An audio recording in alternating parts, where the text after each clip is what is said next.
بھاگ کر شادی کی 16 سال گزر گئے، اس کے بعد ایک رات دولہا اچانک غائب ہو گیا۔ السلام علیکم، کیسے ہیں آپ لوگ؟ میں ہوں آپ کے ساتھ عدنان اور آپ دیکھ رہے ہیں ہمارا YouTube channel story with Adnan. آج آپ کے ساتھ ایک ایسی سٹوری شیئر کرنے جا رہا ہوں جو بھاگ کر لڑکی نے شادی کی تھی۔ یہ کہانی شروع ہوتی ہے پشاور سے 2008 میں، جہاں پر ایک پنجابی لڑکا شہزاد کسی کام کے سلسلے میں رہتا تھا اور اسی علاقے کی ایک لڑکی سلمہ جو کہ پٹھان قوم سے تعلق رکھتی تھی، ان دونوں کی آپس میں بات ہونے لگی۔ بات کے بعد ان میں پیار محبت بڑھ گیا۔ دونوں نے اپنے گھر والوں سے بات چیت کی لیکن گھر والے نہیں مانے۔ پنجاب کے لوگ تو اکثر دوسری قوموں کو ایکسیپٹ کر لیتے ہیں، لیکن پٹھان جو ہیں یہ پنجابیوں کو ایکسیپٹ نہیں کرتے۔ انہوں نے یہی کہا کہ ہم پنجابیوں میں تمہاری شادی نہیں کر سکتے اور دوسری کہیں بھی کہو گے تو ہم کر دیں گے۔ لڑکی اور لڑکے دونوں نے مل کر پلان بنایا کہ کیوں نہ بھاگ کر شادی کی جائے۔ 2008 میں دونوں بھاگتے ہیں، شادی کرتے ہیں، اس کے بعد کراچی چلے جاتے ہیں۔ کراچی جانے کے بعد اچھی خاصی زندگی گزر رہی تھی۔ ان دونوں کو اللہ تعالیٰ نے 2 بیٹیاں اور ایک بیٹا عطا کیا تھا۔ 16 سال گزرنے کے بعد بیٹی نے ایک دن اپنی ماں کو فون کیا۔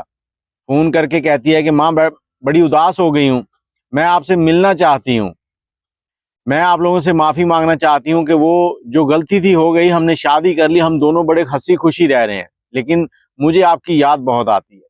ماں آگے سے کہتی ہے کہ بیٹا کوئی بات نہیں، تم جب چاہو آ جاؤ، اب تو 16 سال گزر گئے، تمہارے باپ بھائی سب نے تمہیں معاف کر دیا۔ ماں نے پیاری پیاری باتیں کی اور لڑکی کو یقین دلایا کہ ہم لوگوں نے تمہیں معاف کر دیا۔ لڑکی نے اب شہزاد سے کہا کہ ہم لوگ ممی پاپا سے ملنے جائیں گے۔ شہزاد ایک شریف آدمی تھا، اس نے کہا چلو ٹھیک ہے، ہم چلے جائیں گے اگر انہوں نے تمہیں معاف کر دیا ہے تو۔ یہ دونوں اپنے بچوں کے ساتھ پشاور جاتے ہیں۔ سسرال میں پہنچتے ہیں، پہلا دن گزرتا ہے تو دونوں بڑی ہنسی خوشی رہتے ہیں، وہاں پر سب ان سے بڑے پیار سے باتیں کرتے ہیں، لیکن اندر کچھ اور ہی پک رہا تھا۔ جب شام ہوئی تو لڑکی نے کہا کہ آپ لوگ میرے ساتھ آئے، میرے ممی پاپا سے مل لیے، اب ہم صبح نا آپ کے ماں باپ کی طرف بھی جائیں گے، ہم ان سے بھی معافی مانگیں گے تاکہ ہماری جو معاملات ہیں وہ ٹھیک ہو سکیں، کیونکہ اکیلے زندگی گزارنا بڑا مشکل ہوتا ہے۔ لڑکے نے کہا ٹھیک ہے۔ رات ہوئی تو لڑکا کہیں باہر ہی غائب ہو گیا۔ لڑکی گھر میں دیکھتی رہی کہ لڑکا آیا نہیں ہے، کیا معاملہ بنا؟ تو لڑکی روز بروز پریشان رہی، وہاں پہ مساجد میں اعلان کروائے کہ اس نام کا بندہ ہے، اس طرح کا بندہ ہے، وہ اگر کسی نے دیکھا ہو تو بتائے۔ اس کے بعد جب کافی دن گزر گئے تو اس نے پولیس میں ایک رپورٹ درج کروا دی گمشدگی کی۔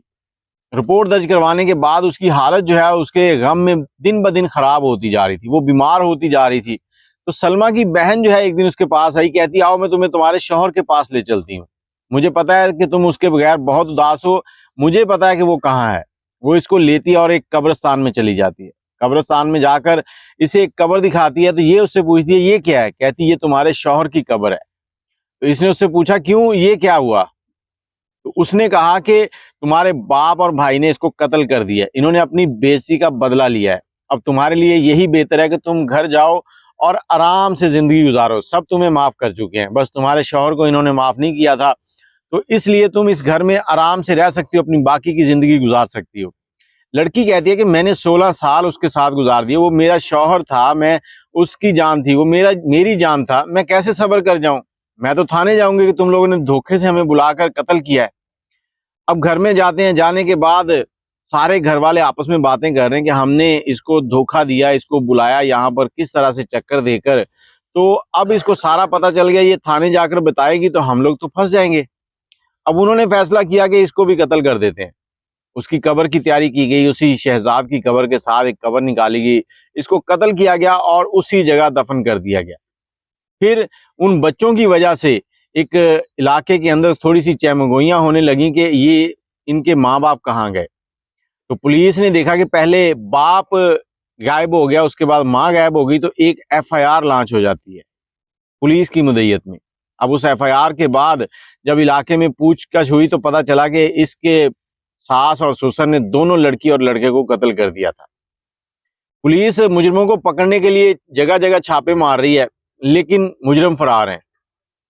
اب یہاں پر سب سے بڑی بات جو ہے امپورٹنٹ وہ یہ ہے کہ ماں باپ کو چاہیے کہ جب بچے کسی کو پسند کرتے ہیں تو بچوں کی شادیاں کر دینی چاہیے، لیکن ماں باپ جو ہے وہ اپنی انا کی خاطر یہ کام نہیں کرتے، پھر بچے بھاگ کر شادیاں کرتے ہیں۔ تو بچوں کے لیے بھی نصیحت ہے کہ پہلا کام یہ ہے کہ بھاگ کر شادی نہ کریں۔